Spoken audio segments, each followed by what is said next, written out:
Hi, welcome back to the Personality Hacker Podcast. My name is Joel Mark Witt. And I'm Antonia Dodge. At the time of this recording, cryptocurrency and blockchain technology is on the rise. And right now, again, at the time of this recording, it's becoming more of a household term. People are talking about it. It is something that is having to be reconciled in our modern world by banks, financial institutions, countries. It's a technology that is here that looks like it's here to stay. And people are scrambling to understand it and to manage it, to put regulation in place for it. All of these things are coming about. And it's really interesting that anytime a new technology like blockchain or cryptocurrency comes on the scene, if we don't have current narratives in place, current meaning-making stories about this thing, this new technology, we are really scrambling as humans to try to use old narratives or old ways of seeing the world to apply to newer technologies. And I think that's really interesting. As an example, one of the things that's being discussed right now currently is this idea of non-fungible tokens. And a lot of technicalities here. If you're not into crypto or blockchain, I don't even fully understand it. So I might be speaking out my own ignorance around this because I'm still in the process of understanding how this works. But a non-fungible token, basically, if I boil it all down, how I understand it, is the ability for someone in the digital space to own or control a one-of-a-kind digital asset that cannot be replicated. Because the internet, the technology of the internet, the technology of the digital space is that things can be replicated. They're ones and zeros. They can be replicated indefinitely. You can make as many copies of something as you want, and there's no scarcity. That's how the internet works, right? You can replicate a digital thing as many times as you want. Well, a non-fungible token reverses that and says there can only be one of these things. So, for example, in the original Nintendo game, The Legend of Zelda, there's the sword that Zelda carried. It's a digital sword. And with a non-fungible token, you can actually create a situation where there's only one of these digital swords in the world, and you can actually buy and sell it and track it and own it. That's so weird to me because, again, in the digital space, there's equality. You can have as many things as you want. There's no scarcity. We can all have as much access to the digital space as we want in these digital assets. But yet here we are using old narratives, old ways of thinking to introduce scarcity into a technology and a system where you don't actually have to have scarcity introduced. And I find this fascinating that we're using old narratives, old ways of thinking and seeing things in a new technological advancement. Meaning that we're creating scarcity where scarcity doesn't have to exist. Yes. Did you play Legend of Zelda? I did. Right. Well, I played the more, not the original top-down view, but the side view. You know, the second or third version of it. Like a million years ago. Yeah. I mean, I did play the top-down, but I didn't own it. Zelda, I actually never played it, but isn't Zelda the world and Link is the main character? Yeah, that's exactly right. Well, and what's funny is that my TI has to correct it even though I never played the game. So what you're basically saying is that there is now a technology, blockchain, which allows us to encode a piece of intellectual property and turn it into a one-of-a-kind item in order for there to not be able to, it can't be accessed by everybody. Now, it can because all you have to do is play the game or the original game. I actually don't know how often the sword shows up. But as opposed to just playing the game and being able to access whatever items in the game within the game, and anybody can do that, it's taking something that doesn't actually exist in real life anyway. It only exists in this game environment and turning it into something that's real or quote unquote real, something that can be owned by a single person and then bought and sold from that place in this non-fungible token. That's right. And it really applies to people that are digital creators, like digital paintings, photographs, artwork, music, film, anything like that can be created in this way. And so there's only one of these that can be verified on the blockchain that this is the original copy of this thing. Right. And that's really interesting that technology is attempting to implement a sense of scarcity in a place where scarcity doesn't exist. And at the same time, which by definition makes things, quote unquote, unequal, meaning that only one person can access this thing, not everybody can. Whereas in meat space, right, in the world that we all exist in, we're trying to do everything we can to create a sense of equality everywhere. We're trying to even the playing field in every possible way. Yeah, in a world where there's real scarcity, the real world, we're trying to make it not that way. In the world where there's abundance, lack of scarcity, we're trying to introduce it. Yeah, and that's a really fascinating idea. So are these just, are they are bad faith actors that want to turn something scarce that doesn't have to be scarce?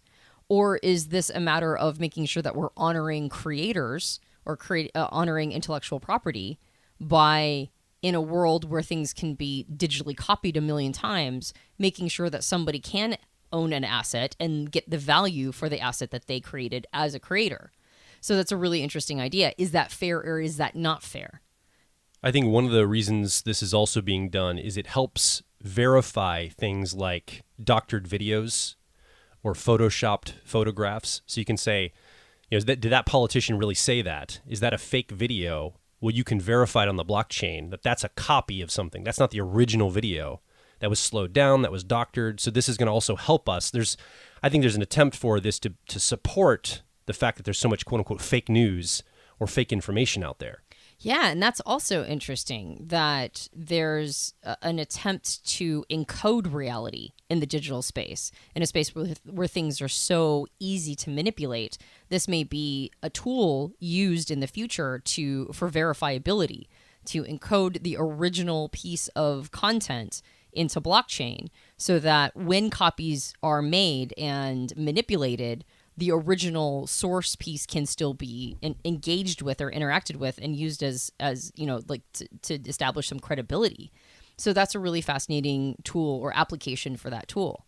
I think one of the key factors here is new technology. And I mean, this blockchain and crypto is just one technology we could have picked to talk about. But it seems like anytime there's a new technology on the scene for humans, and whatever it is, we scramble to try to create stories and narratives around that new technology to basically have rules for how we engage with that technology. Any new thing on the scene requires humans to try to make sense of it in our world. And technology is being minted, like new technologies are coming out so fast. We are scrambling as fast as we can. And often I think what's happening is we're falling back on really old narratives and stories to make meaning of our world because it's so complex to be thinking in tools and systems all the time. All these technologies and tools and systems are coming faster and faster and faster. Technology's doubling at a faster rate. And so we have to go, man, how do we make sense of all this? Well, let's go back to maybe ancient storytelling devices or ancient narratives. Let's just group people into giant categories or group things into these big meta stories. That's how we'll make sense of our world. And from my standpoint, it feels like that breaks down really quickly. We are very ill-equipped as humans to create narratives quickly about new technologies that emerge using old storytelling devices. Well, I don't know if we're ill-equipped. I think we're actually equipped with a fantastic tool, the mind, that has a flexibility and an adaptiveness that's a quote unquote right tool for the job. The challenge is that I don't think that we train it to do that. We bring our older narratives. You can call them ancient narratives if you want to, and some of the narratives or stories we tell about reality are quite ancient. But we bring our legacy narratives with us wherever we go. And then when a new piece of technology or a tool gets introduced, we judge it based on whatever narrative we have already running. These are our scripts. And you and I have been talking a lot about this difference between narratives and tools. So what is a narrative versus what is a tool? And it seems like an unnecessary sort of pedantic thing to talk about, but I think the distinction between these two things is really crucial because our narratives, or basically the stories we tell about ourselves and our realities, are things that can either be highly conducive to our ultimate satisfaction, success, happiness, like the positive things in our world, or they can be things that keep us down, are things that create glass ceilings, are limiting beliefs. Sometimes they're destructive And sometimes they can literally kill us. So our narratives are incredibly powerful and important. And understanding what our narratives are and understanding our relationship to them is, I think, critical. That's why we talk about narratives a lot on the podcast. We probably bring up this idea of narratives, maybe even once a podcast, we at least address it. But we'll have a podcast dedicated to the subject of narratives on a regular basis. And I think it's because it really is the foundational component that we build everything else on top of. There are narratives. There are stories we tell about reality. There are assumptions of reality. And then when you start adding tools in, if you don't see the difference between them, the tools start to become part of the narrative. Or we reject a tool that could be really helpful to us because our narratives won't allow space for it, right? We don't like that tool. Why? Well, because the tool threatens the narrative. So creating a distinction between these two things, what is a narrative versus what is a tool, and then being able to have a conscious, thoughtful relationship with both of these ideas, being able to have a relationship with our stories, with our narratives, even if we continue to believe them, being able to have a relationship with them and not just have an assumption of them, versus understanding tools and being able to have a relationship with tools, not just assume that the tools that we're using are the right tools for the job always, but being able to sort of step back a little bit, take a meta perspective on them and understand our relationship with them, I think is really important. So let's create a distinction between a narrative and tool. We may have done this before on the podcast, but let's just take time to do that and then talk about what it means to have a relationship with each of these things. So as an example, I am currently right now working with a lawyer. For the first time in like a decade for our business, I've hired a law firm to work on contracts and all the legal things that we probably should have been doing for a long time that I haven't actually set up. We've done a couple of them, but I'm having a lawyer review stuff. And last week I was on a call with our lawyer and I said to her, I just had an aha moment. I just realized that because every time I brought something up to her, I was like, okay, so should we do this? Should we do this? Should we do this? She's like, well, it depends. And she would always shrug and kind of like kick the ball back over into my court and ask, well, how do you want it to be? And I'm like, well, I'm not certain. I don't really know. Like, I need you to help guide me. Basically what I was trying to tell her is I need you to help me come up with a narrative of how to think about this, because she was offering me tools. She's like, well, I could write a contract that says this. I could write a contract that says this. I could write a contract that says this. It's really up to how you want to construct these things. And I'm looking for her to tell me, okay, well, what's the right way to set this up? And I had this aha moment where I said to her, I'm realizing with legal things, there is no right way to set anything up. It's all subjective. There's some core principles. There's some legal language that every contract or document needs. There's some transaction elements to these things. But really, it's up to how the business or the individual wants to set up this contractual agreement or the way we frame this legally. A lawyer and these contracts, this is what I said to her, are like tools.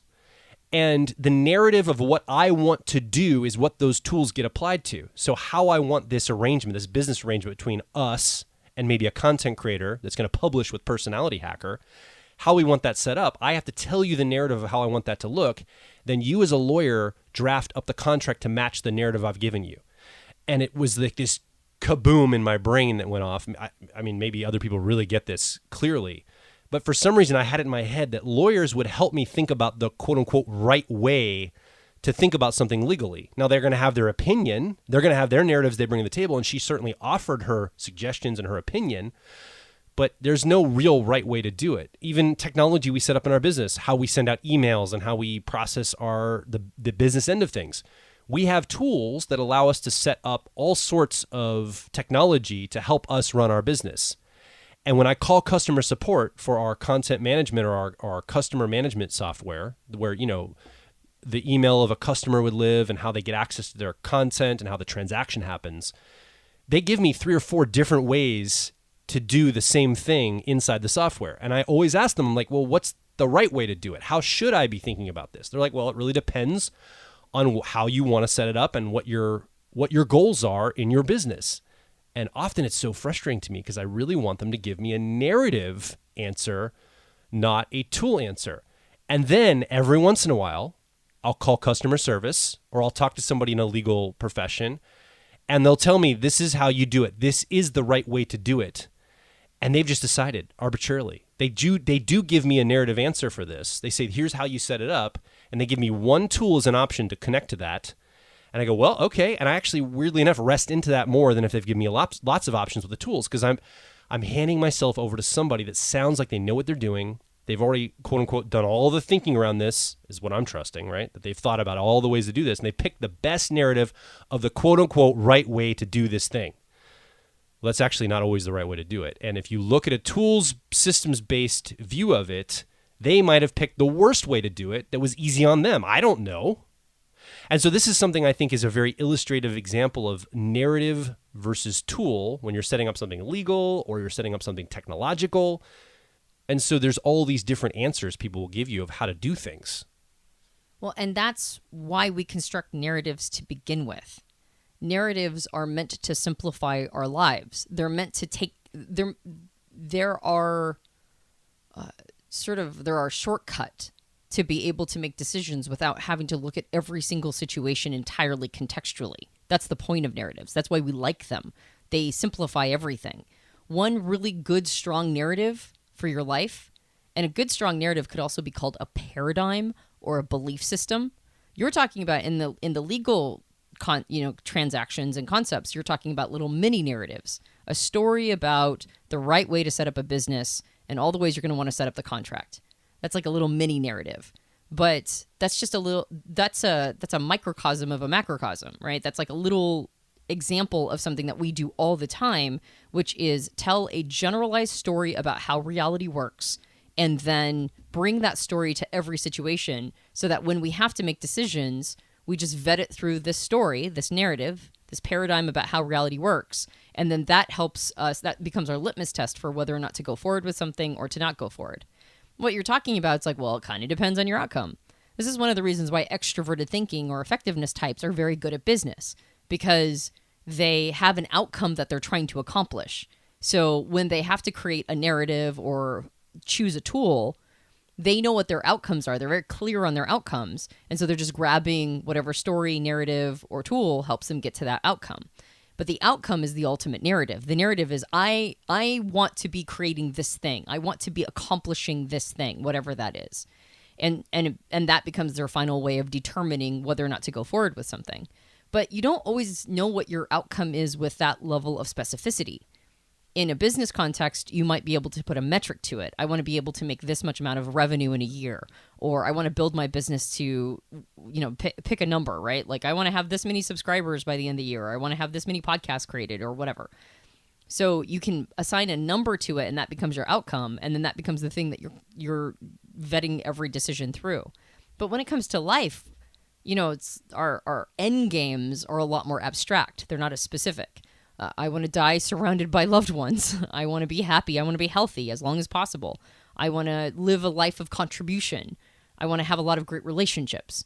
Like, these are really abstract things. So how do you can't really make an end game goal your life narrative, because life isn't that consistent and it's not that predictable, and we don't really assign metrics to happiness.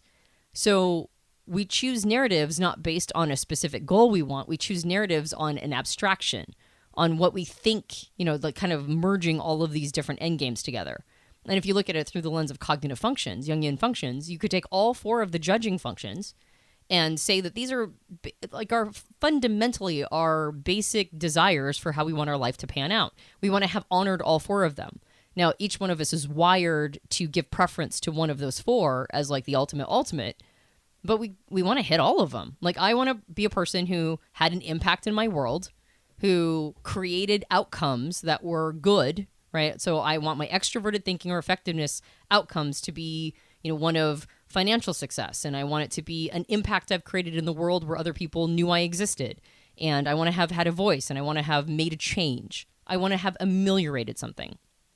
I want to be a person of ethics or values. I want to be a person who has like honored my conscience.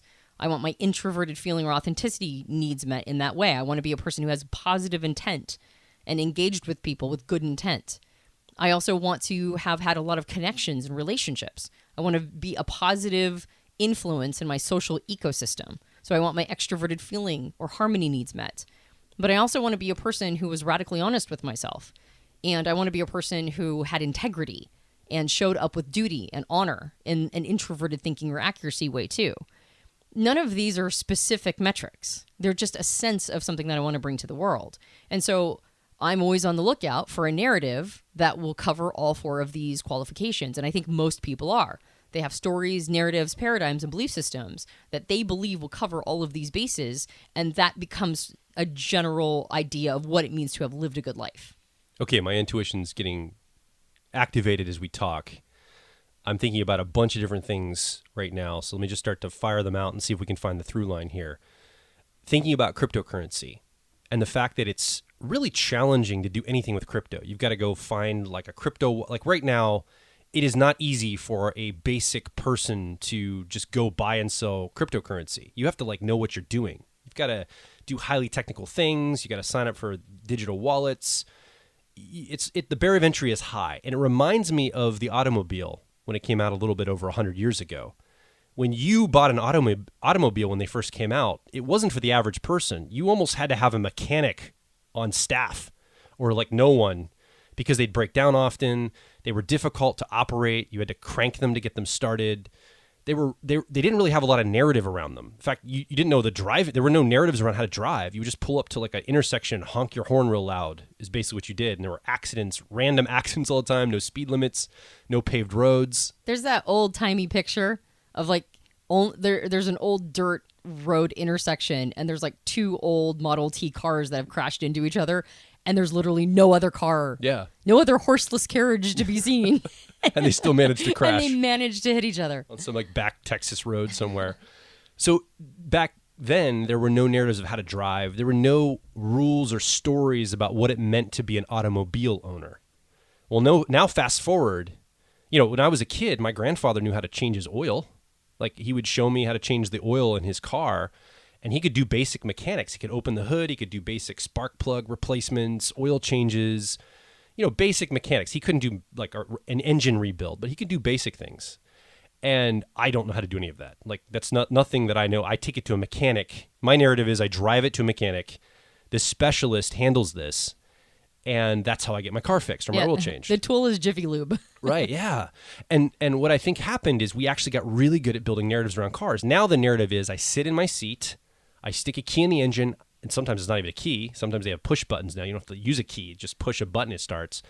And you turn the car on, you operate the vehicle. I don't have to like think about how engines work. I don't think about how oil is changed. I don't have to worry about having a mechanic on my staff or living near me to operate this vehicle because there's been smart people that have handled all the system details. So I can just interface by pushing a couple buttons and moving a wheel around and pushing some pedals, and I can move through space at high speeds and get to where I want to go. Yeah, with power steering, it's not even difficult. Exactly.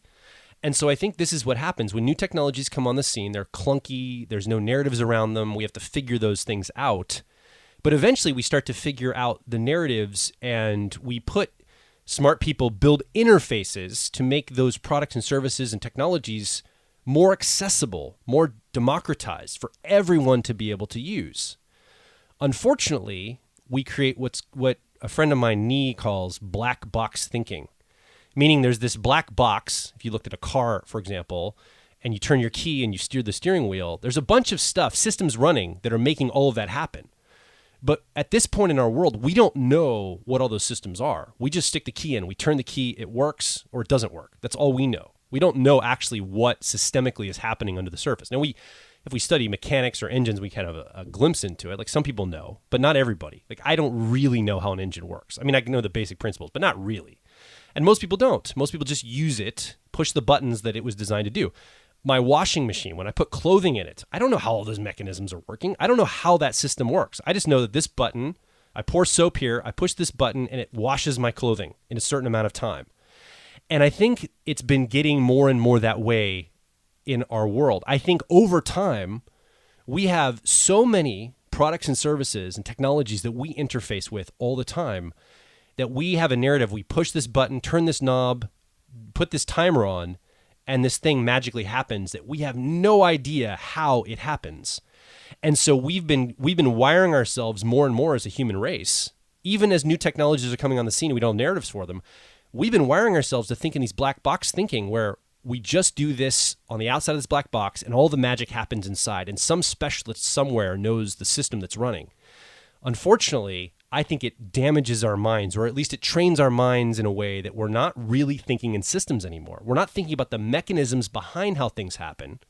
And so we're not looking to understand them, and we're getting worse about just buying narratives wholesale, bring them into our lives, and then enforcing other people also need to believe these narratives because we're wiring our minds not to think in this way anymore. Yeah, we definitely oversimplify everything. We definitely see things in push button turnkey ways.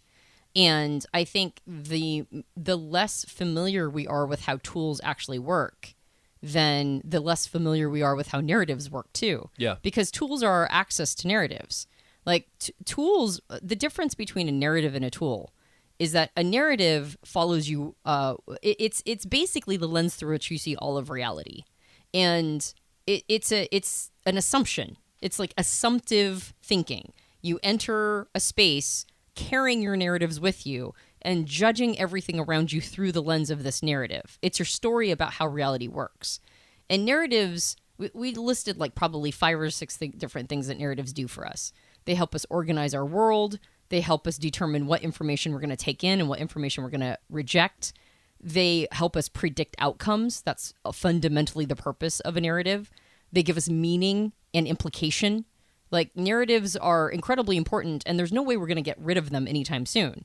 Like, narratives are how we understand language. They're how we communicate with other people. They're the common, anything that you have that's in common with another person is based on elements of their narrative and your narrative that are shared. It's our way of effectively interfacing with everything. So narratives aren't going anywhere. But when our narratives become really simple, when we're unable to see complexity in our narratives or even complexity in our reality, we become more demanding of other people to agree with our narrative to be able to interface with them because we lack nuance. We lack the ability to recognize that every narrative is actually a lot of complexity running at the same time. And so when we oversimplify narratives, we get really unreasonable and unrealistic with how much the other person is going to have to agree with us. And tools are one of the ways that we understand the complexities of life. They're an on-ramp to being able to step back from our narratives for just a moment. So an example of this might be the tool of Myers-Briggs. All right, Myers-Briggs, or let's say Jungian cognitive functions. This is a tool for understanding our minds. And the tool isn't reality. It's just a way of understanding things. Now, sometimes we conflate tools and narratives because they're both attempts to create a map. They're both attempts to be basically cartographers of reality. Every paradigm is an attempt to map how reality works. And tools oftentimes help us access these realities. So the tool of cognitive functions is a way to describe how other people see the world and how we see the world, and an attempt to interface with other people. And because this tool is complex, it's one of those things that really helps us kind of take a meta perspective on our own mind. We don't have to be using introverted intuition or perspectives to be able to shift into somebody else's perspective if we understand how they're cognitively wired. We go, oh, this person is using extroverted thinking. Okay, now I understand how their mind operates a little bit more. I can kind of map what's going on for them as a tool. So Myers-Briggs is a tool, but it's easy to turn it into a narrative. When I go from I'm using extroverted intuition and exploration, and I'm also supplementing it with introverted thinking or accuracy, that's a tool for understanding how my mind is wired, and it's very neutral.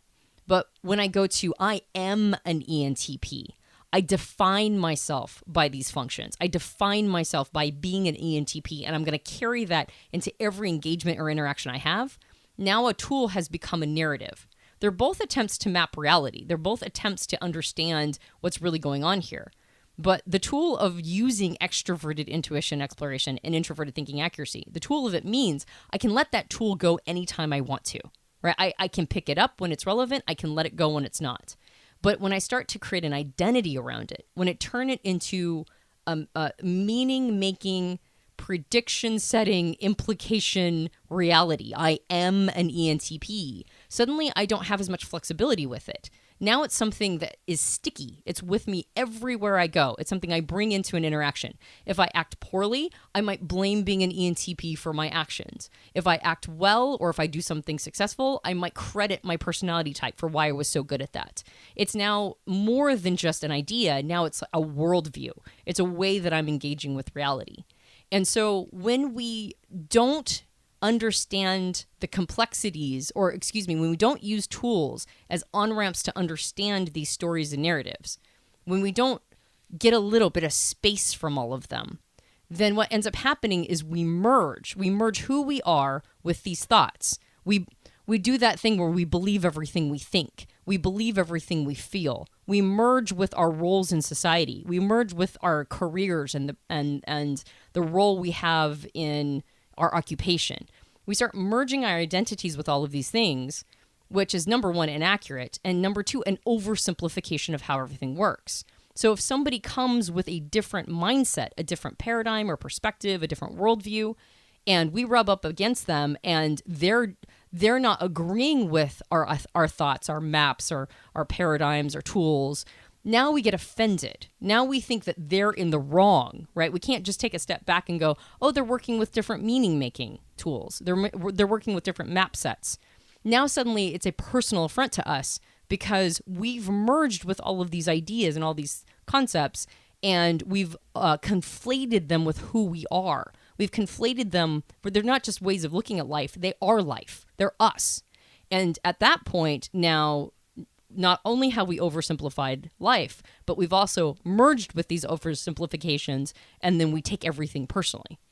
I think there's a correlation or a relationship between accessibility and narratives and tools. So going back to the Jungian stuff you're talking about, let's go ahead and metaphorically tether Jung and psychological types and his idea around personality with the earliest automobiles. Let's kind of make a correlation here. Understanding Jung or getting into Jungian concepts way back 100 years ago was a lot like owning a vehicle. Like you had to kind of understand, you had to really understand psychology. You're like getting down into the depths of things. It's not easy and accessible. Well, here Myers-Briggs comes along and makes an assessment and the 4 letters and tries to make Jungian concepts more like a car that you can get behind and just turn the key. They make it more accessible for us. Fast forward another 40 years, David Kiersey writes the book, Please Understand Me Too, where he introduces the idea of temperaments, making even more narratives accessible. So the accessibility, and it was a bestseller in the 1980s because it was so accessible for most people, most of the population could identify with one of these 4 temperaments, very narrative-based. He didn't talk about cognitive functions at all. We didn't get into Jungian stuff. It was mostly the temperaments and how you could see yourself as one of these temperaments and what that meant for your life. It was very accessible for people, whereas Jung is more challenging. His writing is very dense. It's difficult to get through sometimes. You have to really spend some time with it. Well, Kiersey's the opposite of that. It's very easy to understand. It's a New York Times bestseller type material. So you can already see the evolution of typology over time of introducing more and more narrative, making it more accessible for people, which is great. But then you lose the fidelity of the system and the tools approach. And then you also, you adopt things like you're talking about, Antonia, where you identify or you over-identify with maybe being a certain type or seeing the world through this lens. But I think this is illustrative of what happens is in a personality hacker, people keep telling us, make this more narrative focused. Tell me how I should be using type in my life. Tell me how I should be thinking about navigating and moving through my life. And we talk a little bit about that, but we really say it's up to you. You're individually wired. How you learn information and make decisions is unique to you. We can't tell you how to live your life, but we can tell you how you learn and decide things. And using those tools that we can equip you with, you can pretty much live any life you want. But this is probably how you'll approach it based on your cognitive wiring. So we resist this idea of going toward the narrative structure, even though if we adopted more narrative ways of doing this, our business might be bigger, we'd have a bigger audience, we could reach more people, but we'd lose that fidelity, the magic that we see in Myers-Briggs. The magic in the cognitive functions, we don't want to lose the magic. So there's this tension point now. So it's accessibility, but there's also tension between the tools system approach and the narrative approach. And balancing that can be a real challenge in most places. And in this, it certainly is a challenge for us. And we try to work really hard on giving the narrative access with the deep understanding of the actual cognitive wiring too. We will be right back. If you're focused on personal growth, I think you'll resonate with our core content over at personalityhacker.com. We want to see you understand how your mind is wired so you can generate motivation, improve social skills, find career opportunities, and master excellent decision making. But a quick warning, we are advice and action focused in all of our articles, podcasts, and videos. This means that we attract people who like to be challenged to become excellent, to take action, to put in the work to optimize themselves, not simply just gather more information. If you are committed to personal growth and ready to radically find your inner truth, then come over and be a part of our growing community of like minds at Personality Hacker. Now back to the show. We do have a point of view, for sure. Sure. But one of the challenges that we experience in this idea of narrative, well, first of all, once you start going narrative, which is like, here's how you should see reality. Here's how you should believe about, this is what you should believe about the world. Once you start going that direction, well, first of all, you're polarizing, right? You're gonna get a more devoted fan base that naturally agrees with your worldview, and then you're gonna turn away everybody who doesn't naturally agree with your worldview, which is okay. I don't mind being polarizing. That's fine. The challenge is that we would have to really believe that perspective. We'd have to really buy into that paradigm in order to end up turning away all these other people. And you and I, neither of us has a really cemented worldview anymore. In fact, we did at one time, and it was the ability to understand the relationship we had with our worldview that eventually was the thing that went, oh, I don't think this worldview is working for me anymore. Like the previous belief system is insufficient. It's not helping me get all of the things that I want out of life. In fact, it's making me miserable. So maybe I should abandon it. But it took a long time to go from being so invested and plugged into this belief system, into this worldview about how reality works. We were so plugged into it, both of us, in two different perspectives or two different belief systems. We're so plugged into it. It took me literally years to be able to even understand that I could have a relationship with the worldview. The worldview wasn't who I am. It wasn't my identity. It wasn't like me. And so it took a long time just to even understand that it was separate from me and that I could have a relationship with it. Once I understood I had a relationship, or like almost like a cord attached to it. It wasn't me. It was something that I was attached to. Once I could understand that piece, I went, oh, it's not me. So if it goes away, I don't die. That was effectively what my brain had at one point thought. If I don't believe this, I don't exist anymore. So just being able to understand that I'm not my worldview, I'm not my belief system, to be able to see that there's some distance there. Then I could evaluate once I took a step back and saw that connection, not that it wasn't me, but I'm connected to it. Now suddenly I had some options. Do I want to stay connected to it? Is this the thing I want to believe? I cannot believe it, and I will still exist as a fully formed human, but I'll have to attach myself to something else. But then I got to a point where I realized, I don't actually have to attach myself to anything. I can literally believe a little bit of everything, which is where I'm at now. The idea of expecting somebody else to agree with my worldview in order for me to have a relationship with them or to have a civil conversation with them is something that I can no longer expect. It's unrealistic because I don't believe any single monolith paradigm or narrative that I could identify. Like when different political perspectives are addressed, when I hear about people's issues and the things that they believe are really important to get handled, when they tell me how they see reality, I almost always agree and disagree with them simultaneously. And I haven't met anybody who agrees 100% with me. There's almost always something that I hold that would be controversial to them or that they hold that would be controversial to me. Always. And so the idea that a person would have to agree even on basic tenets, I find that to be unreasonable request of mine, or it would be an unreasonable demand, because I've never met anybody who aligns with that. That includes you, by the way, Joel. Like you and I disagree on quite a few things. And so in order for me to have a respectful conversation with somebody, to believe that they would have to agree with me politically or religiously or any other belief system, is something that I would never be able to have a conversation ever again. So when I see people demand this of others in order to have a Thanksgiving dinner with people in your family that think differently than you, that you have to take a proselytizer's position where you have to demand that they hear your worldview and agree with it, or we're not going to be able to do Thanksgiving anymore. Or you're going to have to agree with my political perspectives or my religious perspectives in order to have a relationship with me. To me, I don't understand how somebody could have such an oversimplified perspective of reality that demand would be a reasonable demand.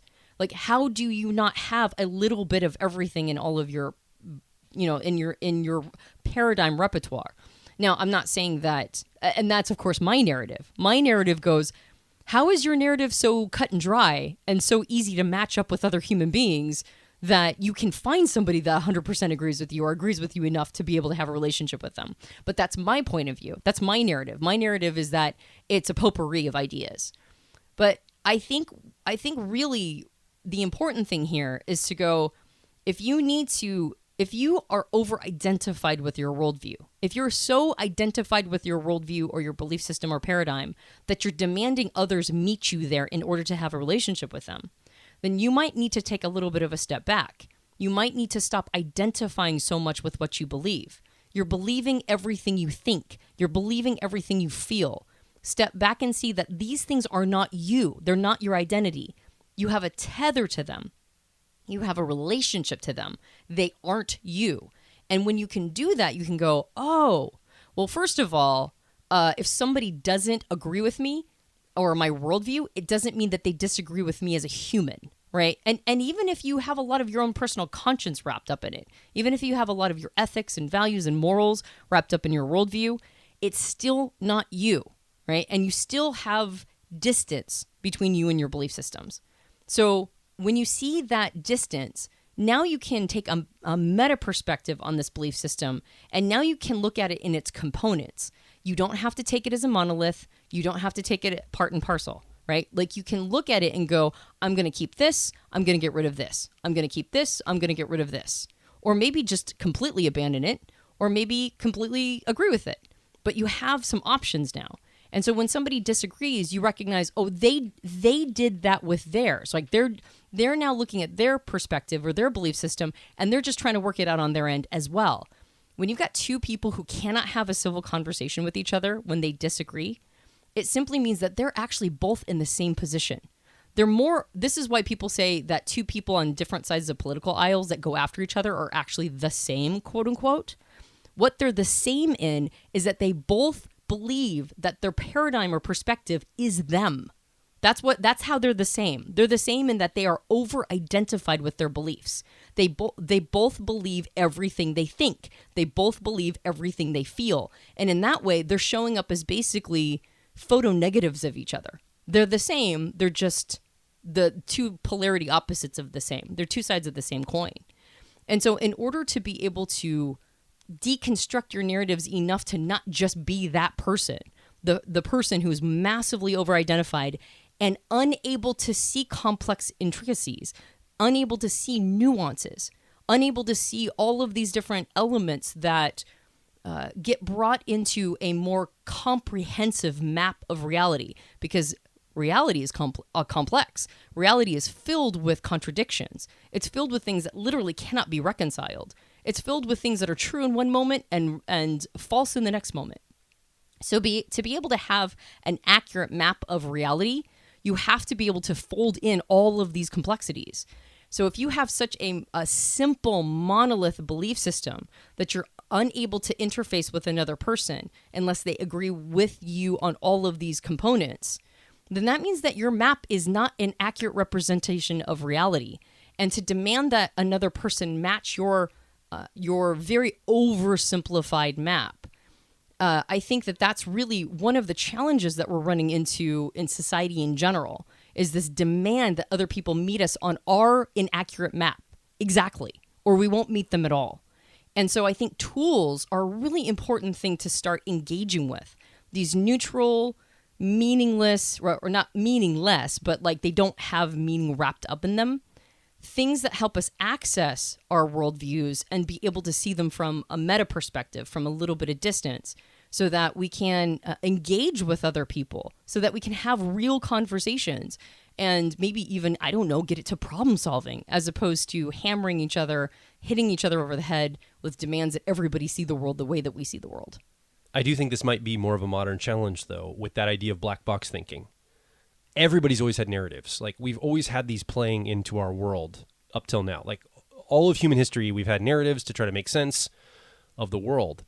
But at this point, with the way that we've organized our information and our technology, we're moving too fast and too many people have to interface with that technology to have everyone understand it when they interface with it. Going back again to the car example, it's just an impossibility for everyone to understand how an engine works in order to drive a vehicle. It's not practical.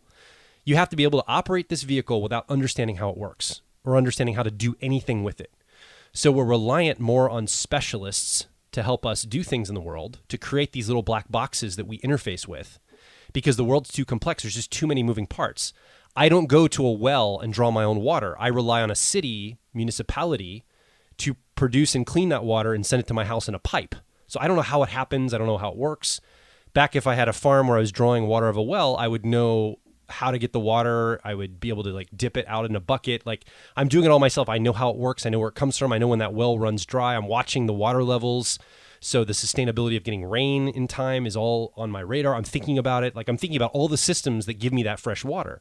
I don't think about that at all now. And I don't think we can. I don't think our world, our modern world, gives us the ability to think in tools and systems very well, because we all have to do so many things. We just have to trust the system, trust the black box in front of us, trust that refrigerator I put my food in is going to keep it cold, trust that car engine is going to turn over, trust that, and I'm talking about physical things right now, right? But that we take this in the abstract, it's even more complex.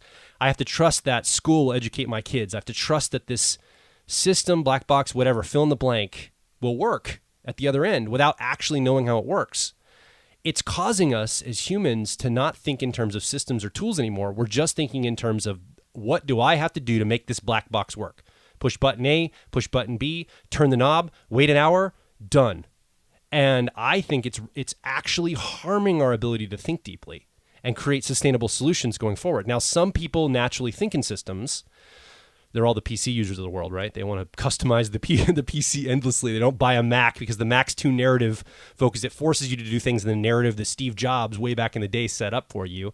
And a lot of like NTs that listen to our show probably don't like Macs for that very reason. They want the flexibility of some Linux system or PC system they can customize and build all the different nuances and all the different software and hardware they want. They want it completely customizable to them. But most people don't want that. Most people just want a computer that turns on. They don't even want a computer anymore. They want like a tablet with apps. They can just function this app, use this app for this function. It does this thing and that's it. And I don't know how we get back to a systems approach as humans, because I only see this becoming more in the future. We're going to have to do this because we have so much we have to interface with now. I don't think this is a modern problem to think in a shallow way. I think the modern problem is that... I agree with you. Yeah, is that... I have a nuance to that, though. Okay. It's not to think in a what did you say, a simple way? Shallow way. It's to think in a shallow way on more things than we've ever thought about things shallowly before. In other words, there's more things to think shallowly about. That may be true. I think that the distinction here is that in the past, people who thought in shallow ways didn't have as much of a voice. I think everybody, the one thing that we've done with technology and tools is we've made it so that we've democratized having a voice. We've made it so that anybody can have a voice. And I think in the past, people who didn't think in complex ways simply didn't get to have their opinions expressed, right? Like they weren't worthy of... They weren't quote unquote worthy of the ink on the paper, right? Like, and sometimes really shallow thinking got printed on paper just because of the position the person held. Like they were in a position of influence because of, what family they happened to be born in. But for the most part, if you were going to be somebody who influenced other people's thoughts, you at least had you were one of the more complex thinkers as a general rule. Not always, but as a general rule. Now, there is no ink and paper. There's no hard resource that is applied to giving your opinion. There's just, there's like sending out a tweet, right? Like it's very easy for anybody to send information out. And you have to have a phone or an internet connection or something. Yes. Well, I mean, I'm talking about obviously in developed countries. So even developing countries, it becomes really easy to like get onto social media and just say what your opinion is. Arguably, then there's supposed to be some form of meritocracy about the value of each thought, and the best ones will will rise to the top. But that's not the case either, because what ends up happening is the people who are aggregating all of this, the people who are voting on it, are people who may be shallow thinkers, and so they're upvoting things that they personally agree with, which may have started out as a shallow thought itself, and now that suddenly is that person is an influencer. And their thoughts may not be that high quality, but they are agreed with by a large group of people who are all thinking just as shallowly. And so then that's the person whose voice gets expressed. So I think the modern challenge isn't the shallowness of thoughts. I think the modern challenge is that because we all get a say, the onus becomes more and more on us to increase the quality of our thinking. Like the modern world is requiring us to be deeper thinkers while at the same time creating an ecosystem or an environment in which shallow thinking is rewarded. And shallow thinking is, it's not just rewarded, but we're also being fed advertisement all the time. We're being fed quick hits of information. We are being brainwashed by the media to only ever read headlines and to be in a catastrophizing state of mind because that's what gets them ad revenue, right? And so the media gives this really skewed version of reality, but we think that they're some of our map makers. We believe that they're the ones who are supposed to be influencing our belief systems and our narratives and our paradigms, just like you were talking about handing yourself over to maybe a lawyer to give you a narrative so you don't have to think about it anymore. We do the same thing with our news sources. We just hand our hand all of this trust over to people who don't necessarily have our best interest at heart. They are trying to make ad revenue. And so they're going to do what works, right? They're doing that metric of, I'm trying to get this many clicks. I'm trying to make this much ad revenue for, our annual revenue for our company, because it's all corporations and companies. These aren't like public servants, right? They're all business owners. And so we hand a lot of power and narrative making over to people who are just after their own personal, they're trying to get their numbers met.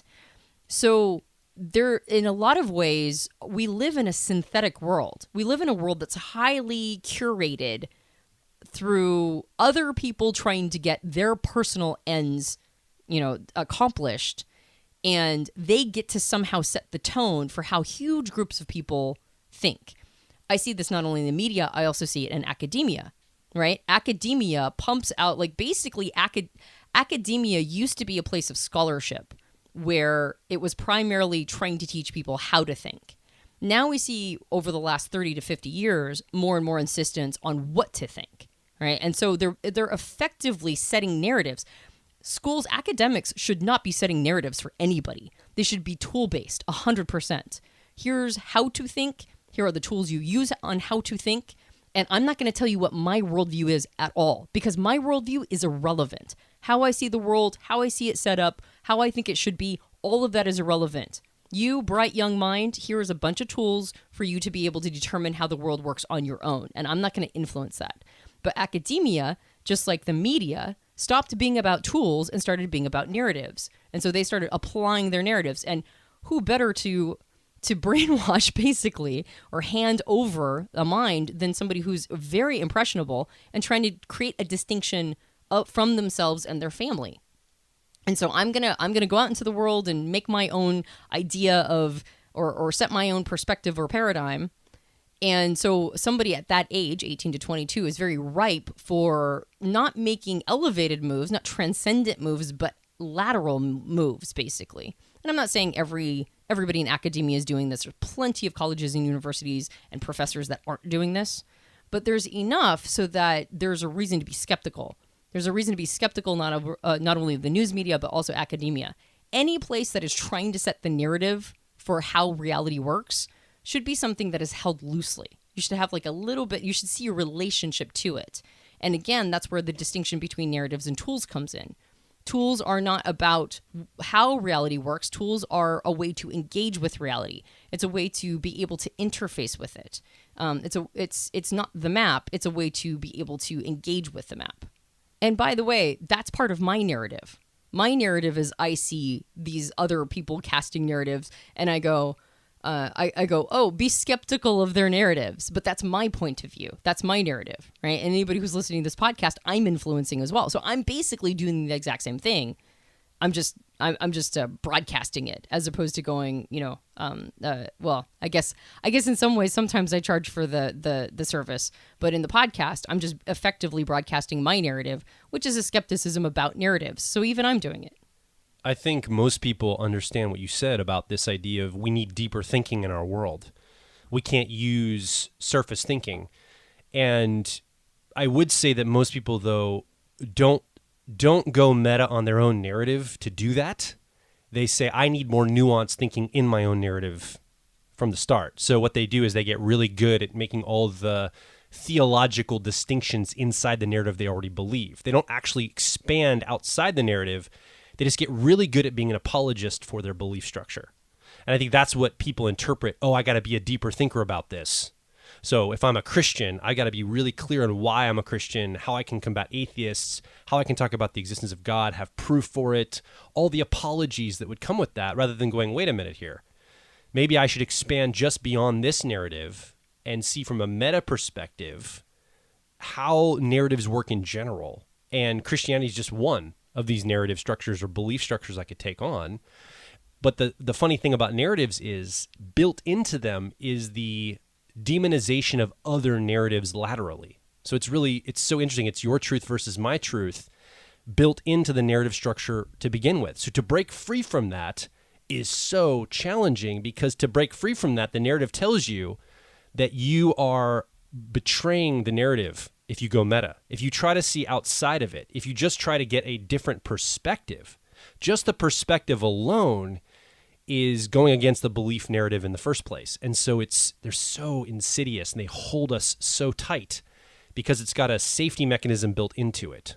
Well, and the other thing that narratives do is they train us to bring assumptions into everything. And so on top of feeling like you're betraying a worldview, which again, you can conflate your who you are with your worldview. So if you're betraying your worldview, you're betraying yourself, right? That's the inference. And on top of that, there are so many assumptions that come along with worldviews that you don't even know that you're still believing those foundational assumptions when you're trying to take a meta perspective. Like you're still buying into the underlying assumptions.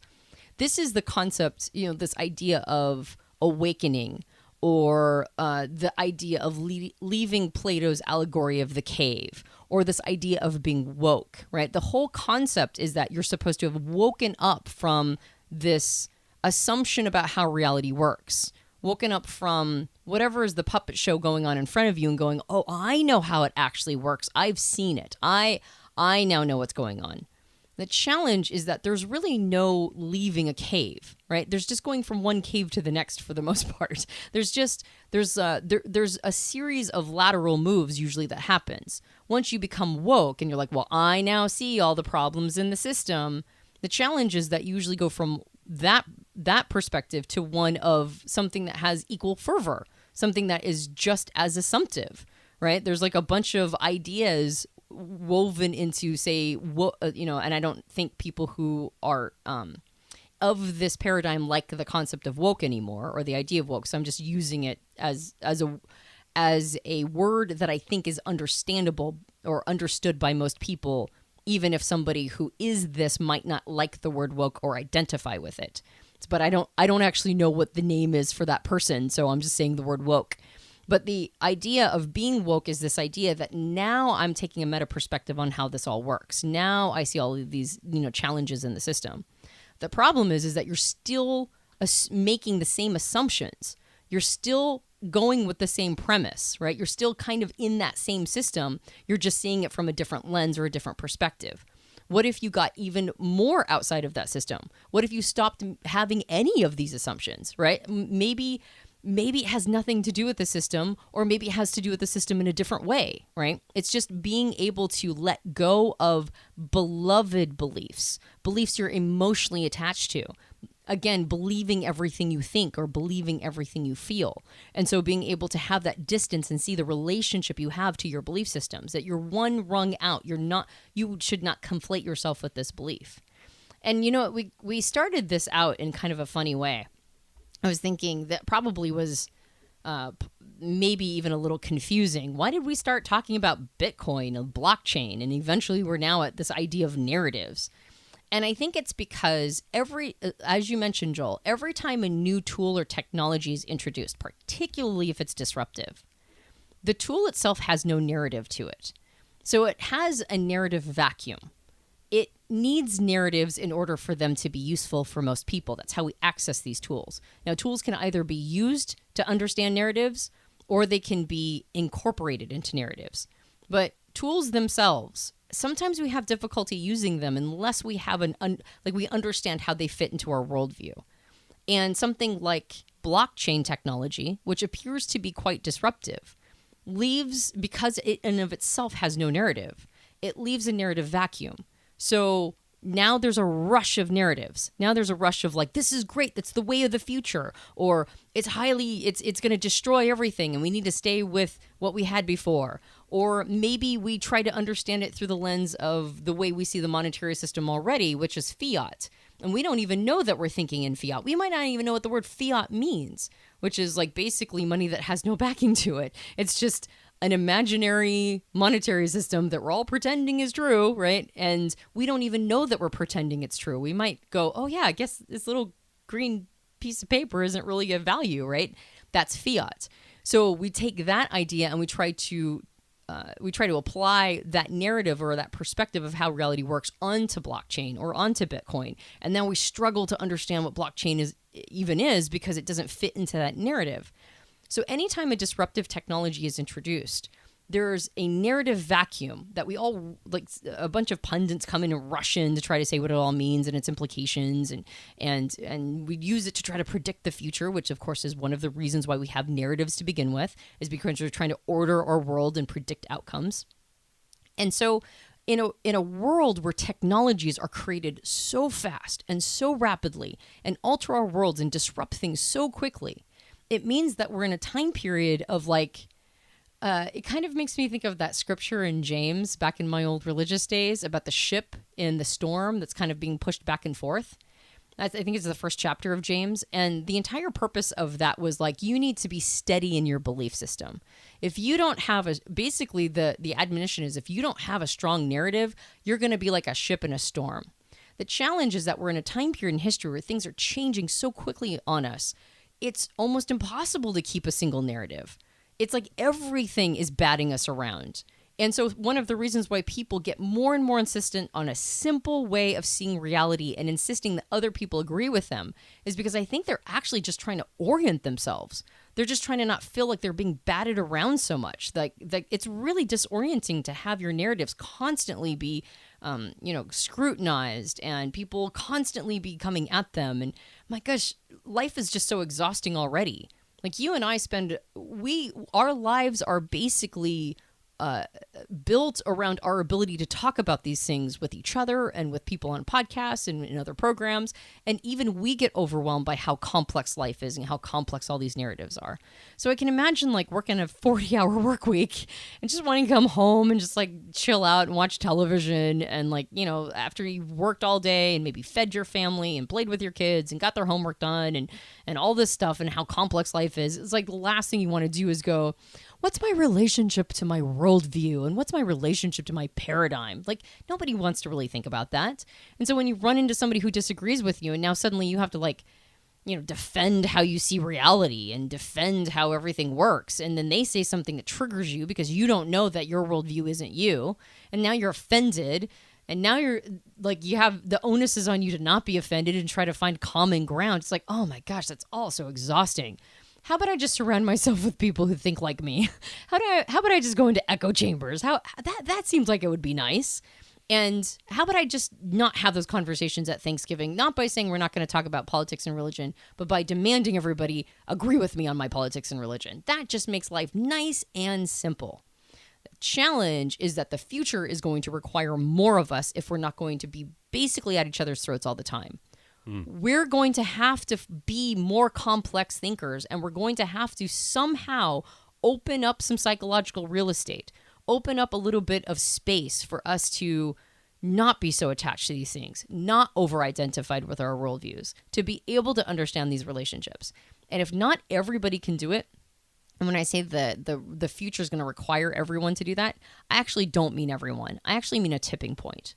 We need enough people doing that, because if enough people are doing it, they'll set a trend. They'll be models to other people, so that like, oh gosh, we disagree with things. Well, if one person isn't doing the my truth versus your truth dance and is basically being very generous in their opinions, as we talked about in a previous podcast, not straw manning, not taking the weakest point of somebody else's argument and going, well, see, this is why you're so wrong. But still manning, which is finding common ground, helping the other person strengthen their argument, finding all of the things about their argument that's really positive and really good, and where they can agree with them. That sets a tone. That sets a tone of not thinking that if the other person doesn't agree, suddenly the entire world is going to collapse around us, and that they must see my perspective. Otherwise, they're destroying everybody and everything, and they might as well themselves be, oppressors. Like, there's value in steel manning. There's value in finding common ground, even if you're part of a minority that does that, because it feels really good to be in an interaction with somebody like that, right? Like, they just calm our souls down. Everything feels like it's going to be okay.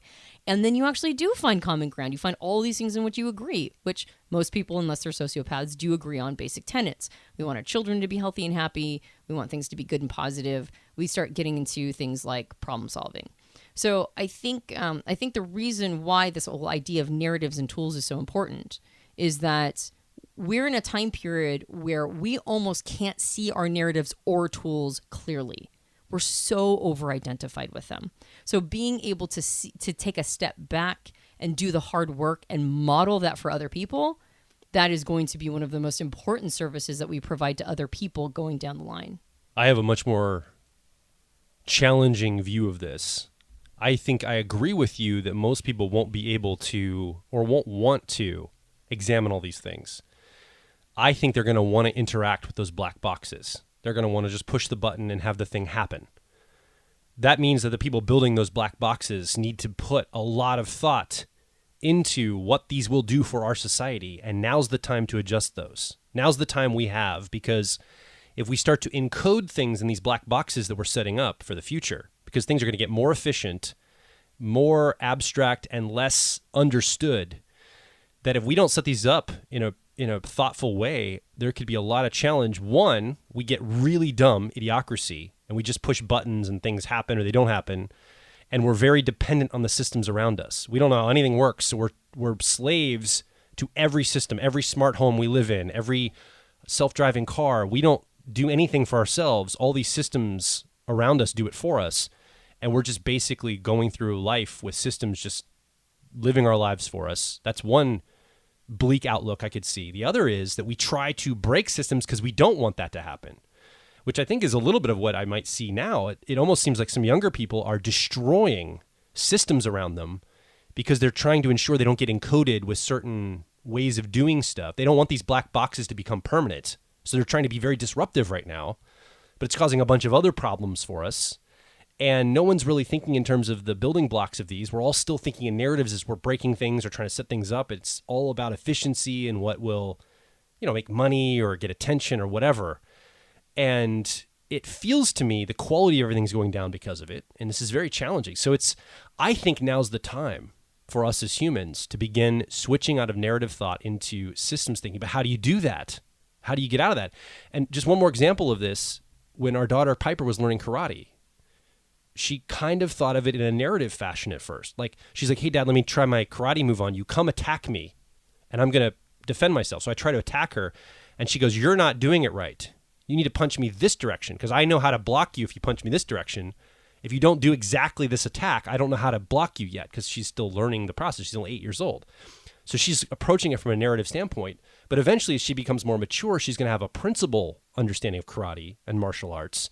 And she'll be able to take and block any attack that comes at her because she's not thinking of a narrative. She doesn't need me to do an action to be able to block me on the other side.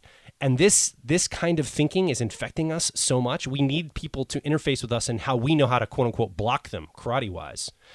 And somehow we've got to get a hold of this and try to change our thinking. And so I've jotted down a quick little list, and maybe you can also think of a couple here, Antonia, as well. If you're in a narrative structure, if you want to start to break out of this, I think you can work with the narrative you're in first. I think understand the etymology or history of the narrative that you believe. If you understand the history and how this narrative came to be, I think it gives you the building blocks to understand how narratives are created in general. I think if you understand etymology and history, and again, that's the black box, basically seeing the engine inside the black box. How did the black box get built? How did this narrative I'm using in my life get constructed? What was the history of it? How did we get here? If I know that, then I understand how these are created in general. I can start to spot the pattern. I think the other thing is to see the core principles at play. What are the nodes in the system that create this black box or this narrative that I've adopted? What are all the levers and nodes? What are the minor beliefs or the minor things? And that goes to the third point. Again, you might have more, Antonia, I'm just bringing up these three right here, is the basic assumptions. What assumptions does this narrative require that I carry through the world to interface in my world? When I approach someone or something or a situation, what are the principles I'm bringing with me, the nodes in the system? How did this get here? Like, how did I get to this narrative? And what are the assumptions I presuppose when I show up with this narrative behind me? And if I think we can get a hold of those three things, I think we can start to loosen our grip, or the narrative's grip on us, actually, and be able to see things from a more tool system useful approach. We can actually see, we can peel back the top of the box and see the engine inside that's driving this narrative we've adopted in our life. Yeah, because I think when we don't do that, I think we forget that our belief structures are an attempt to map reality. It's an attempt to understand reality in a way, in terms that we can wrap our heads around. And my observation has been that when we get too idealistic, right, a lot of times I think people don't deconstruct their own worldview because they instinctively know that once they start deconstructing it, they're going to see a bunch of things that are inaccurate, right? That's our instinct. Our instinct is if we get too critical of our own mindsets, not a lot is going to survive. That's our fear. Our fear is that this thing that I've been using to determine the choices I make, like I may have determined who I'm going to be in a partnership or marry based on my worldview. Well, if I get too critical of my worldview and I realize that I don't believe it anymore, will my relationship survive that, right? Or is my partner going to be okay with me changing my worldview? Or maybe I raised my children with this worldview. Or maybe I'm really high up in some sort of organization or, some sort of volunteer organization. And because this was the thing that I believed was super important. And now suddenly I'm gonna be critical of that. Like, why would I do that? That doesn't make any sense. I think the challenge is that when we are too idealistic, and we've baked in a lot of idealism into these worldviews, we don't understand how much our unconscious intention of mapping reality with fidelity by being true to it will sneak in. And then it does it from the shadows. So going back to this idea of blockchain and are infusing, like creating scarcity in a digital platform where scarcity doesn't exist. Why on earth would we do that? We're creating inequality. Right. Why would we, quote unquote, synthetically create inequality, right? Not have everybody be able to access this thing. And a part of it could be just like, well, people are out for themselves and they want to be able to, have something that they can buy and sell. Or maybe there's a more generous opinion, which is that creators then get to benefit from their creation. And this idea of being able to have the original piece of content so it can't be gamed or can't be manipulated. That's the most generous version of it. But it really does create the sense of scarcity. So why do we do that? And a part of it is because we are trying to create tools and technologies that are as close to reality as possible. And reality is not egalitarian. Like, as much as I personally like egalitarianism, the truth is that inequality absolutely saturates nature, right? All of nature is based on inequality. And that's just a reality. That's just how it works. We can't ideal our way out of that. There's just inequality everywhere. Otherwise, there wouldn't be a food chain. Otherwise, 99% of animals wouldn't lose their lives to being eaten, right? So and not necessarily by humans, by other animals. No, by other animals. Yeah. No, 99% are not losing their lives to being eaten by humans, right? Because most of them are insects eating each other. So, and by bats, which make up a quarter of all mammals, which is crazy. So anyway, so there's this desire we have inside of ourselves to replicate reality as closely as possible, even though we also want to simultaneously infuse it with idealism. This, again, by the way, is one of the crazy, unreconcilable contradictions that all of reality or the universe also presents us, is this idea of being completely honest and true to reality and at the same time infusing human idealism into it, which those two things frequently are unreconcilable. Now, sometimes we can make our ideals into reality. That does happen sometimes, and that's a nice reconciliation. But when we can't do that, that's when they're at odds with each other all the time. That's when fights and conflicts. In fact, that is the source of conflict, human conflict, is ideals basically clashing against other ideals. The way that I want reality to work or I see reality, whether or not that's an ideal for me as an individual and I want to get on top, or I have an ideal for humanity. Those coming up against each other and being unable to reconcile with each other is effectively where conflict comes from. So we have this desire to create these maps that reflect reality, which you can see infused in things like blockchain, right? Like, we're going to infuse a map of reality into all of these different technologies and tools. So if we insist on idealism being our guiding star in all of our narratives and belief structures, but we use all of these tools that bake reality into them, we're going to have conflicts between tools and narratives. We're going to have conflicts between narratives and narratives. And being unable to fillet them out, being unable to separate them and look at them with a little bit of a keen eye, right? With a little bit of skepticism to go, maybe my belief system is a little too idealistic. Maybe it's not mapping reality as closely as it could be. Maybe I'm infusing a little bit too much of my own sort of utopian perspective on how everything should be working. And if I do that, I'm going to also simultaneously, unconsciously create models within there that are mapping reality, because that's what our unconscious, our collective unconscious wants to do as well. And now I'm the person that's creating conflict. I'm the person who's creating all sorts of problems because I don't want to let go of idealism, but I also don't want to let go of realism. And so now I'm creating all of these challenges and problems. I'm bringing them to the table, right? But I'm accusing everybody else of having done it because they're also doing it, and I can see them doing it from a distance, but I can't see myself doing it. So just relaxing a little bit. A big piece of this, I mean, I guess the crescendo of all of this, not that I have any great wisdom on how to solve all these problems, but I think the culmination of all of this is stop holding everything so tightly. Stop holding your worldview so tightly. Stop conflating your identity with it. Stop believing that everybody else needs to agree with you, or you'll do the verbal version of hitting them over the head with a hammer.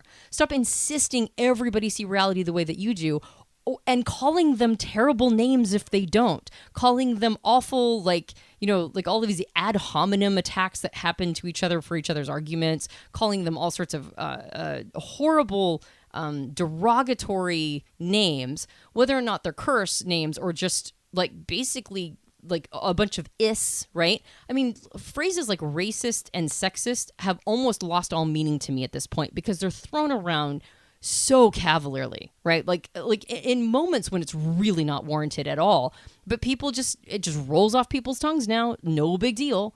So stop feeling like it's your job to set everybody straight and start looking at your own belief systems and your perspectives and paradigms, your own narratives for the world. Look at them through the lens of, like Joel mentioned, Deconstruct them. What are the baseline assumptions you're coming with? What are the things you might even be blind to? What's the etymology of this belief structure? Where did it come from? Who were the first people to introduce it?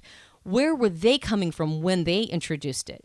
Could they have themselves not been thinking clearly, right? Like, just take a little bit of a skeptical eye to all of this, and you can still keep it at the end of the day. You can still believe what you're believing at the end of the day, but now it's going to be, you're a lot less likely to use it in a bully way. You're a lot less likely to have these paradigms be a source of basically conflict and sometimes violence against other people. You're a lot less likely to think that it's your job to hammer everybody over the head with it or bludgeon them with these ideas, because you're going to start to see all the weaknesses in your own arguments. You're going to start to realize that maybe I don't have it all figured out. Maybe there's a bunch of stuff I haven't figured out at all. And this includes even being an activist. You can be an activist and believe things are really super important and keep fighting for them, while at the same time recognizing that you don't have to align yourself with some overarching narrative about how reality works. And if people don't agree with you, then you go on the attack. Basically, activism isn't a matter of getting everybody to agree with your worldview. Activism is ameliorating things just a little bit more, right? It's like it's improving conditions. It's improving how things work, and requiring everybody to agree with you in order to ameliorate something in the outside world. That's not activism. That's proselytizing. That's a religious perspective, right?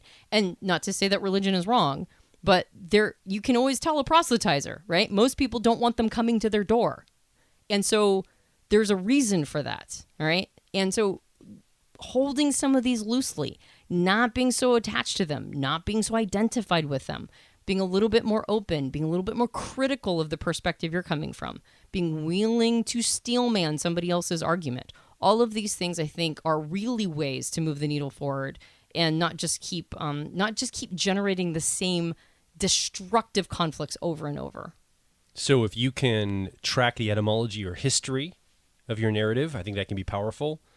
Understanding the core principles or building blocks, the system that is running that makes it up, and then the base assumptions you carry with you. And be really careful. We're tempted to throw narratives on top of those assumptions too, so it's really hard to get to some of these things. But this week, if you wanted to focus on those three areas around the narrative way you approach the world, I'm going to do the same thing. I'm going to think through my narratives this week. I'm going to use those three things that we identified on the show, and I'm going to ask myself, okay, how did I get here? What's the etymology? What are the organizing principles, core principles, and what are my base assumptions I'm bringing? I think this is a fantastic place to start for most of us. And tools are really good for this. Systems thinking is a tool, right? What's the nodes in the system of my beliefs, my belief system? There's a lot of different ways, like models, mental models to come at it. Where does this belief structure fit into Maslow? Graves model is a great one. Where does it fit into spiral dynamics or the Graves model? Where does it fit? How do I understand the world, maybe even cognitively? Like, how do cognitive functions show up in my belief system? These are all tools, neutral tools, that you can use to access your perspectives and take a step back, not be so over-identified, but these tools are sort of on-ramps to be able to do what Joel was talking about. So we'd love to hear from you. If you have a paradigm or a worldview or a narrative you come from, and you run through these three questions, the etymology, history, the principles, and the assumptions, and you come up with some answers, we'd love to hear what those are. Under this podcast at personalityhacker.com, right below the show, in the comment area, you can leave a question, a comment, or share your story, maybe some of the ideas or the learnings you got from doing this exercise. I would personally be very interested to see what you come up with. Yeah, and if you enjoyed this podcast, you can subscribe to us on iTunes and various Android platforms. If you leave us a rating and review on iTunes, that helps us out a lot. We also have a book. It's called Personality Hacker. You can get it at all major book retailers. And if you leave a rating and review for us on Amazon or on Goodreads, that also helps us out a lot. And of course, we have an entire suite of personal growth programs designed to talk directly to you, advice for your personality type. So if you would like to invest in yourself, head over to personalityhacker.com, look at our suite of programs, and see if there's one that's right for you. My name is Joel Mark Witt. And I'm Antonia Dodge. And we'll talk with you on the next Personality Hacker podcast.